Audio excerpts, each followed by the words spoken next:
पैदल चौक की तरफ से गुजर रहा था, हुल्लाबाजी, शोर शराबा मुफ्ती इस्माइल साहब खुद करते हुए जा रहे थे कि महाराष्ट्र के डिप्टी चीफ मिनिस्टर एक साबिक एमएलए के घर पर क्यों आए। इनको पेट में दर्द होने लगा, अब उनके ऊपर पाबंदी लगाई जाए। देखो किसने लिया, मालिक सेठ बकरा, मक्की सेठ जिम्मेदार थे, मुफ्ती साहब नहीं थे। और ये इन्होंने एक बयान अखबारात के अंदर दिया कि शेख आसिफ की नेपाल में बैठक हुई। मुफ्ती साहब आपकी मालूमात गलत है, मैं नेपाल के कलेक्टर कारपोरेटर ऐसा ही होना चाहिए जो आवाम की खिदमत करे। और यकीनन हमको उसका फायदा, सैयद सलीम साहब आज हमारे साथ है, यकीनन हमको उसका फायदा मिलेगा। और ये कोई छुपी हुई बात नहीं है। अजीत दादा पवार साहब ने अपने सोशल मीडिया के ऊपर, मैंने अखबार के अंदर खबर पढ़ा कि जमीयतुल उलमा ने डीवाईएसपी साहब को मेमोरेंडम दिया कि 15 अगस्त के अंदर जो नौजवान गाड़ी के ऊपर रेस लगाते हैं, शोर शराबा करते हैं,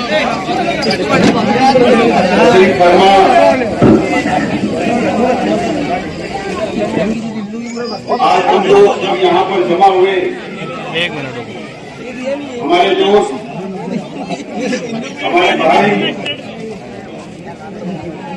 साबिक कारपोरेटर सैयद सलीम जाहिदवाला साहब के इस्तेमाल के लिए ऐसे हमारे सैयद सलीम साहब मंच पे तशरीफ फरमा, सलीम अनवर साहब, निसार भाई बंगारवाला साहब, सलीम टैक्सी वाला साहब, बाबू भाई फकीर मोहम्मद खान साहब, फकरा हाजी साहब, निहाल हाजी, जलील शाह साहब, अतीक हाजी, आसिफ भाई, फारूक भाई, मंच पे सलीम लस्सन वाला साहब, बारिश पहलवान, अच्छू लस्सन वाला,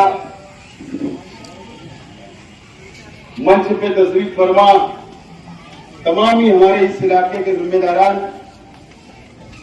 और इस अजीमुशान जलसे आम के अंदर तशरीफ फरमा मेरे तमाम ही बुजुर्ग साथी, तमाम ही नौजवान और जहां तक मेरी आवाज जा रही है ऐसी मेरी माँ और बहनें, सबसे पहले मैं मेरी जानिब से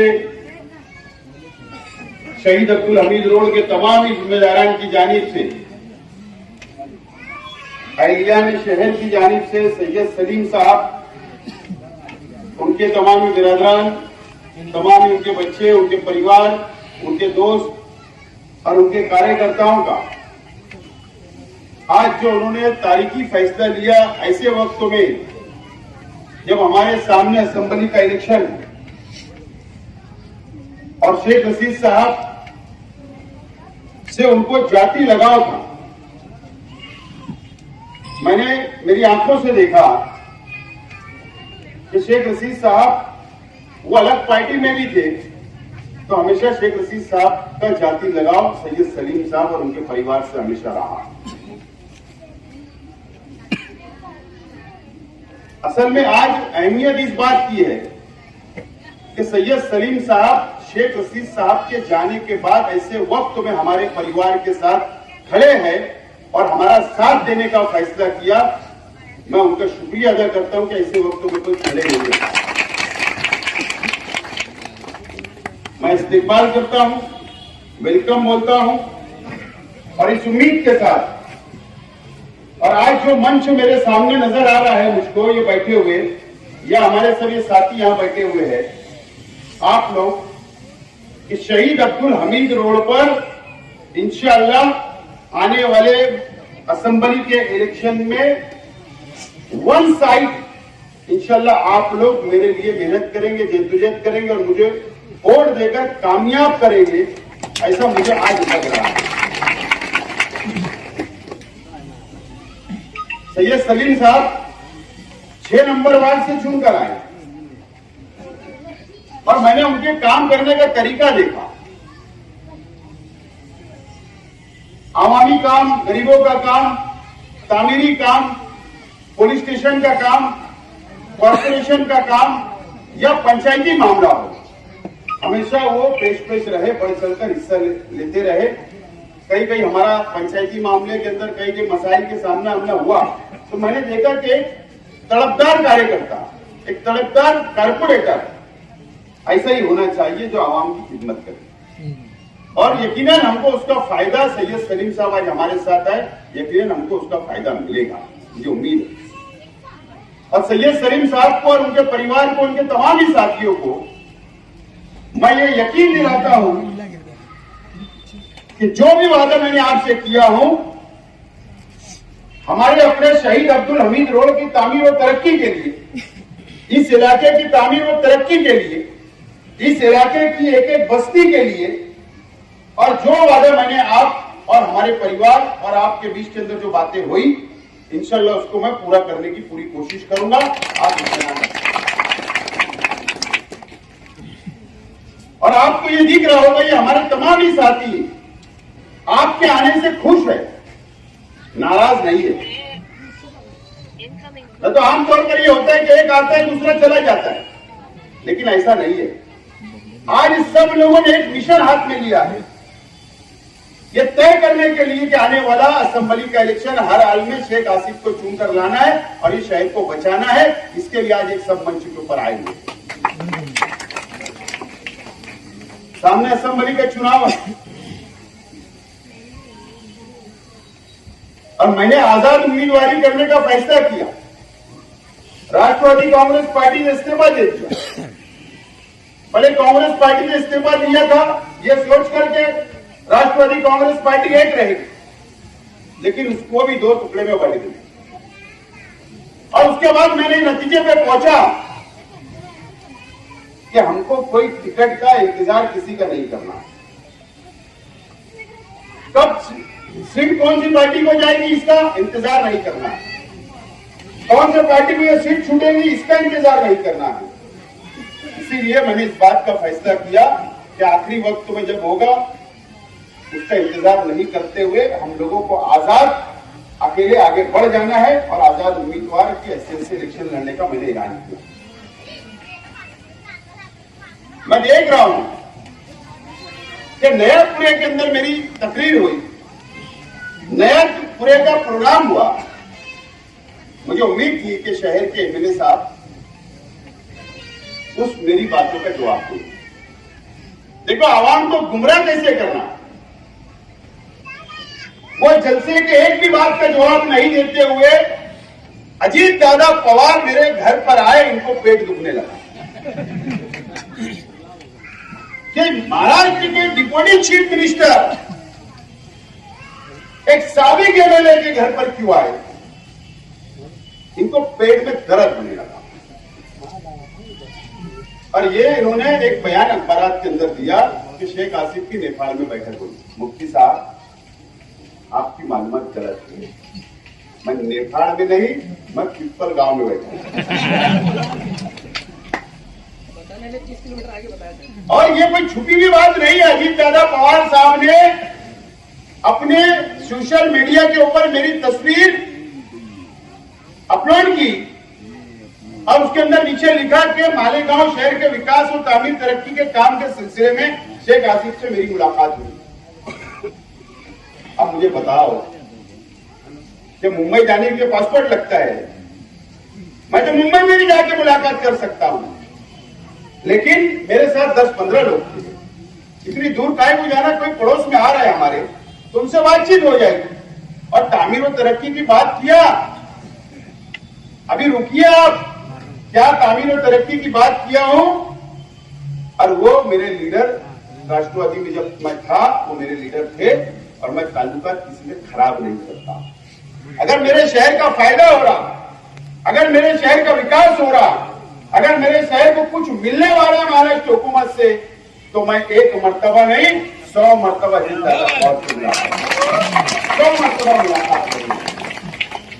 तुम्हारे जैसे ऐसा नहीं कि बीजेपी को वोट दिया राज्यसभा में, इसका तो जवाब दो, तुमने किसको वोट दिया।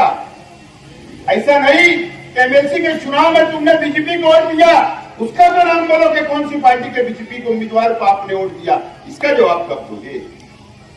हुकूमत जब बन रही थी, जब तुम गैर जानिबदार क्यों थे, इसका जवाब आप कब दोगे, इसका जवाब कौन देगा, इसका जवाब शहर की आवाम जानना चाहती है। और बोले शेख आसिफ आजाद उम्मीदवार इलेक्शन लड़ रहा है, ये बीजेपी के साथ जाकर बैठे।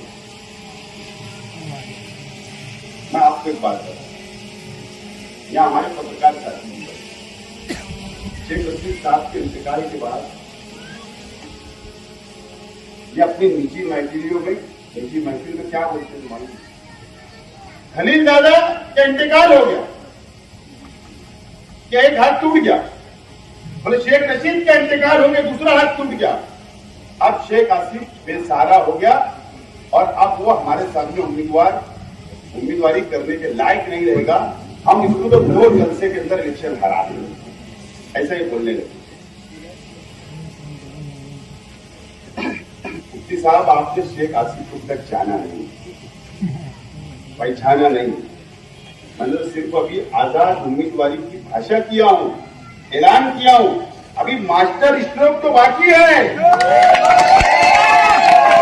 मास्टर स्ट्रोक जब मैं मारूंगा ना, जब तुम्हारी और जमीन जब खसकेंगी, जब तुमको समझ में आएंगे कि शेख आसिफ कौन सी चीज है। अभी तुमने मुझे जाना नहीं और पहचाना नहीं, बहुत वक्त लगेगा, बहुत वक्त लगेगा। और अल्लाह का करम है, आज भी बोल रहा हूं, लेकिन मेरा रास्ता बदल चुका है, मैं उस रास्ते पे नहीं जाऊंगा कि अगर शेख आसिफ ने आज चाह लिया कि कोई भी एक पार्टी का टिकट लेने के लिए, तो वो टिकट हासिल कर सकता है। इतना अल्लाह का करम से मेरे अंदर मुझे कॉन्फिडेंस है, इतना मैं जिम्मेदारी से बोल सकता हूं।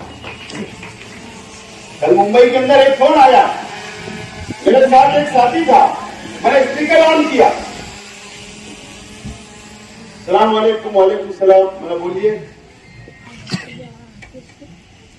बोले आप आजाद लड़ रहे? बोला हाँ। बोले हमारा टिकट ले लीजिए। मैंने कहा यार देखो, फोन पे बात नहीं होती है, मैं मिल के बात करूंगा। बोलने का मतलब मैं खुल के नहीं बोल रहा हूं। ये सब बातें अगर सामने आ जाए ना, तो इनकी जमीन खसक जाएगी। अल्लाह का करम है, ये शहर की आवाम पर मुझे पूरा भरोसा है, उम्मीद है। ये शहर की आवाम ने तय कर चुका है कि इस मर्तबा मुफ्ती साहब आपको घर बैठाने वाली है और मुझको असेंबली में भेजने वाली है। ये क्या करते हैं? यहां वो बात करने का मौका नहीं है, लेकिन मैं बता रहा हूं, अजीत दादा पवार साहब आए 10 तारीख को, 10 तारीख को आए। पावरलूम तंजीमों के 4-5 जिम्मेदारों ने मेरे साथ में मेमोरेंडम किया। ये जो 12 जुलाई को वजीर आला साहब ने सब्सिडी का बोले ऐलान किया, 1 महीना गुजर गया, 1 महीने में सब्सिडी तो नहीं मिली, और जो बिल तकसीम हुई पावर की, उसके अंदर सब्सिडी गायब। और अजीत दादा पवार साहब आ गए। हमने कहा कि सब्सिडी गायब हो गई, सब्सिडी मिलना चाहिए बुनकरों को। अजीत दादा पवार साहब ने कहा कि परसों मीटिंग लगा रहा हूं, आप आ जाओ।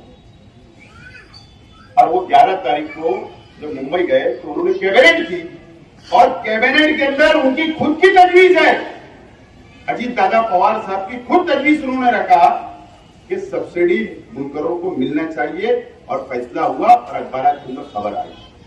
ये बौखला गए, बोले हमको फोन आया, जीआर निकल गया। कैसे 10 साल आप मिले थे? कहां है जीआर? बताइए आप, जीआर कहां है? तुमने घबराहट में ऐलान कर दिया कि जीआर आ गया, जीआर निकल गया। कल मैं वहां पर था, सुबह में मीटिंग हुई 10:30 बजे। टेक्सटाइल मिनिस्टर हसन मुस्लिम साहब मिनिस्टर, अजीत दादा पवार साहब, इच्चल करीमजी के एमएलए, इच्चल करीमजी के एमपी, और कम से कम 5 डिपार्टमेंट के आईएएस ऑफिसर मीटिंग हुई। और मीटिंग के अंदर हमने बात रखी दूसरे मसाइल के ऊपर, और ये फैसला हुआ कि आने वाले कैबिनेट के अंदर जो फैसला हुआ 11 तारीख को, वो कैबिनेट का फैसले की प्रोसीडिंग मिनट्स वो मंजूर होगी आने वाली कैबिनेट में। उसके बाद हम जीआर निकालेंगे और उसमें कोई प्रॉब्लम नहीं होगा। एक तरफ तुम बुनकरों को भी धोखा दिया, शहर की आवाम को भी आपने धोखा दिया, और उसके बाद भी आपका झूठ ये शहर के आवाम के सामने आते जा रहा है, आते जा रहा है। अभी आने वाले दिनों के अंदर आप मजीद झूठ बोलोगे, इल्जामात लगाओगे, क्योंकि आपकी जमीन खसक रही है। अगर तुम तामीर और तरक्की की बात करो मुफ्ती साहब, आप शहर के मुफ्ती और आलिम हो, आप झूठ फसाद मत बोलो। ये शहर आपको समझ चुका है। आप कम से कम सच्चाई बोलो, सच्चाई को कबूल करो। ये बताओ तुमने शहर के लिए क्या किया, ये शहर पर आपने क्या किया, आप किस बुनियाद पर आपने तीसरे मास की बुनियाद रखी, आपका मकसद क्या था, ये बताओ। ये शहर को कैसे आप भटक गए। मैं ताज्जुब की बात है, मैं कोई जमीयतुल उलमा की मेरी कोई दुश्मनी नहीं है, मैं बहुत एहतराम करता हूं, आदर करता हूं। कल मैंने अखबार के अंदर खबर पढ़ा कि जमीयतुल उलमा ने डीवाईएसपी साहब को मेमोरेंडम दिया कि 15 अगस्त के अंदर जो नौजवान गाड़ी के ऊपर रेस लगाते हैं, शोर शराबा करते हैं, अब उनके ऊपर पाबंदी लगाई जाए। देखो किसने दिया, मालिक सेठ बकरा, मक्की सेठ जिम्मेदार थे, मुफ्ती साहब नहीं थे। मैं आज मुशायरे चौक की तरफ से गुजर रहा था, हुल्लाबाजी शोर शराबा मुफ्ती इस्माइल साहब खुद करते हुए जा रहे थे। तुम कौन से रास्ते पे शहर के नौजवानों को लेकर जा रहे हैं? किसको बताते हैं कि हम देशभक्त हैं? कोई शक है कि आपको? अरे वहां दावतनामा मुझे भी आता, मैं नहीं जाता। तुमको घुसने की आदत है, कहीं भी घुसो।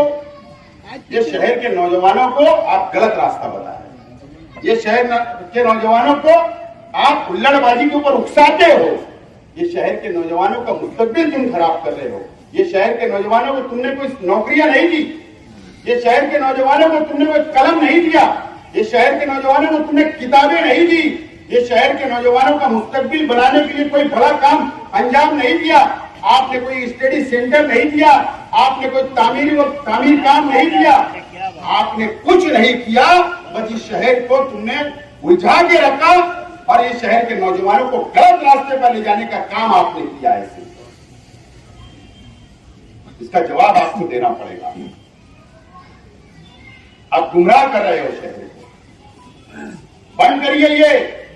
ये चलने मिलने वाला नहीं है शहर के अंदर। मुफ्ती साहब विकास और डेवलप से बात करो, हम तैयार हैं। आप सामने हमने बोलेंगे, सामने हमने तैयार है। आपका मंच होगा, मैं आने के लिए तैयार हूं। लेकिन तामीर और तरक्की पे बात करो, विकास डेवलप पे बात करो। शहर का मुस्तकबिल कहां जा रहा है? फिरका परस्ती बढ़ती जा रही है। मैंने कहा पीछे एक मीटिंग के अंदर कि मुझे बताओ, अगर तुम संजीदगी से ये शहर के नौजवानों ने, ये शहर के बुजुर्गों ने, ये शहर के तालीम याफ्ता लोगों ने अगर बैठ के संजीदगी से सोचा, तो मेरा सवाल एक बहुत बड़ा सवाल हो सकता, मेरी जिंदगी हो ना हो, आगे मुस्तकबिल के अंदर आप सोचो, ये शहर का मुस्तकबिल कहां जा रहा है? बताओ आज मुझे बताओ। ये मकानात है, बस्ती मुकम्मल यहाँ का भी एक प्लॉट नहीं है। शहर कंजेस्टेड होते जा रहा है। शहर नदी की उस साइड तो नहीं बढ़ेगा, शहर इधर ही बढ़ेगा फायदे। पूरी तरीके से जमीन तंग करने का काम हमारा किया जा रहा है। लेआउट नहीं मंजूर हो रहे, जमीनों पे लैंड जिहाद के नाम चलाया जा रहा है, एमआईडीसी को रोका जा रहा है, हमारे व्यापार आगे नहीं बढ़ेंगे, शहर तरक्की नहीं करेगा। इस तरीके से जकड़ने का काम किया जा रहा है। इस शहर को यौले जैसा बर्बाद करने की साजिश बीजेपी और फिरका परस्त पार्टियां कर रही है। मुफ्ती साहब ने 5 साल उनका कोई जवाब नहीं दिया। मैं जिम्मेदारी से बोल रहा हूं, अपने आप को बहुत उत्तम नहीं समझता, लेकिन इतना जरूर बोलता हूं कि अगर फिरका परस्त पार्टियों के एमएलए लोगों का जवाब देना है, तो असेंबली के अंदर आप उसको भेजकर 5 साल का सिर्फ मौका दो। 5 साल दादा हुसैन साहब ने पूरी एमआईडीसी को यहां खत्म कर दिया, 40 फाटे की, और आजमगढ़े तो क्या अगर एमआईडीसी होती तो जरूरी नहीं है पावर लूम कारखाने के लिए। तुम छोटा प्लास्टिक का कोई खिलौना बनाने की मशीन डाल सकते थे, कोई टाई बनाने की मशीन डाल सकते थे, कोई भी चीज की तुम फ्रूट की कोई आइटम बना सकते थे, छोटा मोटा धंधा रोजगार तुम कर सकते थे। लेकिन आज एमआईडीसी की सब्सिडी खत्म हो गई। ये शहर कहां जा रहा है? हम जहां खड़े थे वहीं है। कुसुम्बा रोड के लोग भंगार के लिए सुबह निकलते हैं, भंगार कलेक्शन करके ला के देते, ये वहीं है। ये आगे नहीं सोच रहे। जो लोग फ्रूट और सब्जी लेकर जाते हैं वो लोग वहीं है। वो आगे नहीं सोच रहा है। कितनी तकलीफ है बाहर गांव के अंदर सब लोगों को। तो ये शहर को कौन बचाएगा, ये शहर को कौन संभालेगा, ये शहर की कौन नुमाइंदगी करेगा, कौन असेंबली में आवाज उठाएगा, ये आप लोगों को फैसला करना है, शहर के आवाम को फैसला करना है। मैं तो हैरान रहता हूं कि अंधी अकीदत की एक हद होती है, अंधी अकीदत की भी एक हद होती है। मैं देख रहा हूं माफी के साथ, आप लोग अखबार पढ़ते हैं, यूट्यूब देखते हैं। 5 साल मेरे साथ अखबारात के कुछ लोग और कुछ मीडिया वाले अच्छे रहते, माफ करना, 5 साल अच्छे रहते, 5 साल। लेकिन ना जाने असेंबली का चुनाव आया कि कलम के अंदर या हाथ में क्या हो जाता, मैं हैरान, बहुत हैरान। इस तरीके से माहौल बनाने की साजिश की जाती है। आइंदा कभी बोलूंगा, लेकिन ये आप लोग देखो, ये शहर के अंदर जब इलेक्शन करीब आते तो क्या क्या हथकंडे इस्तेमाल किए, क्या क्या हथकंडे इस्तेमाल किए। मैं आप लोगों से अपील करता हूं, एक मौका मुझे दो। आज शेख रशीद साहब नहीं है, आज तुम ही सरपरस्त हो, तुम ही मेरा सहारा हो, तुम ही मुझे मेरे लिए लड़ सकते हो, तुम ही मेरे लिए मेहनत कर सकते हो, मेरे लिए तुम वोट निकाल सकते हो, मुझे तुम एमएलए बना सकते हो। और फिर 5 साल पेटी बंद होगी, उसके बाद अगर आपने चुन कर दिया तो 5 साल मैं आपके लिए लड़ता रहूंगा, 5 साल आपके लिए, 5 साल आपके खड़ा रहूंगा, 5 साल आपके लिए ख्याल बनकर खड़ा रहूंगा। मैं आपसे वादा करता हूँ, मेरा एक ही मकसद है, एक ही मकसद है, जो सबसे पीछे जो गरीब है, जो सबसे छोटा है गरीब, उसको आगे लाना, उसको ताकत पहुंचाना, उसकी मदद करना, उसका सहारा बनना। यकीन जानो मेरे परिवार का सिर्फ यही मकसद है आगे, क्योंकि हमने देखा हमारे सामने कोई सोच भी नहीं सकता था। खलील दादा, मैं ऑपरेशन करा के एंजियोप्लास्ट हुआ और मैं मालेगांव आया, दूसरे दिन इंतकाल हो गया। क्या क्या सब तो यही धरे प्रॉपर्टी जायदाद सब कुछ यही रही। शेख रशीद साहब को अटैक आया, 2 महीने के अंदर हमारी आंखों के सामने निकल गए, सब कुछ यही की यही रहेगी। तो इंसान को उससे सीखना पड़ता है कि अगर दुनिया में कोई आया है तो उसको दुनिया से जाना है। कोई कबर के अंदर साथ में माल जायदाद लेके नहीं जाएगा, रुपया पैसा कपड़ा लत्ता लेके नहीं जाएगा, जेवर नहीं ले जाएगा, हीरा नहीं ले आएगा। इसके लिए हमने हमारे परिवार में बिल्कुल ये यकीन बनाकर हमने पूरा मजबूती से तय किया है कि अगर ये शहर ने हमारा साथ दिया तो इस शहर के गरीबों को साथ लेकर चलने का हमारा अपना मकसद है। दोस्तों, मैं जिम्मेदारी से बोलो, शाम का वक्त है, एक मतलब आप मौका दो। बहुत हौसला है, बहुत हिम्मत है, बहुत ताकत है, अल्लाह ने बहुत चीजों से नवाजा। एक मर्तबा है, पावर जो सरकार को होता है जमहूरी मुल्कों में, जो कुर्सी का पावर होता वो दे दो, एक मर्तबा देकर देखो, 5 साल के लिए मेरे को अजमा लो। देखो मैं बदल चुका हूं। पहले शेख रशीद साहब सरपरस्त थे, शेख रशीद साहब सरपरस्त थे, कोई फिक्र नहीं थी। खलील दादा सरपरस्त थे, कोई फिक्र नहीं थी, आजाद था कि ये बाकी लोग हैं, मेरे जिम्मेदार सब निपट लेंगे। लेकिन आज दोनों नहीं थे, आज दोनों चले गए। आज जिम्मेदारी का एहसास, जिम्मेदारी आ गई, परिवार का बोझ आ गया, शहर के वर्करों का बोझ आ गया, शहर के आवाम का बोझ आ गया, जिम्मेदारी का एहसास है। और वो एहसास मैं हर मिनट हर पल एहसास करता हूं कि बहुत बड़ी बड़ी जिम्मेदारियां आएंगी और इंशाल्लाह उसको निभाने की मैं अल्लाह से दुआ करता हूं हर वक्त, अल्लाह ताला ये जो जिम्मेदारी है मुझे निभाने की तौफीक दे। और ये मुझे दिख रहा है अल्लाह ताला मेरी मदद कर रहा है, अल्लाह ताला वक्त वक्त पे कदम कदम पे मदद कर रहे हैं अल्लाह की। तो आप लोग सिर्फ एक मर्तबा मुझे मौका दो। सलीम साहब, आपने जिस तरीके से इस वक्त फैसला लिया, मैं परिवार के साथ में आपके साथ साना मसाना खड़े हैं, तमाम जिम्मेदार आपके साथ खड़े हैं। इंशाअल्लाह सबसे अच्छा होगा, रब हमारे साथ है, अल्लाह हमारे साथ है, सबका भला होगा, शहर का भला होगा। मैं फिर एक मरतबा आपका बहुत बहुत शुक्रिया अदा करता हूँ। मेरी बात यही खत्म करता हूँ, शुक्रिया, खुदा हाफिज। अभी दुआ होगी, दुआ के बाद सैयद सलीम साहब के ऑफिस को उद्घाटन है, सब लोग साथ में पैदल वही चलेंगे।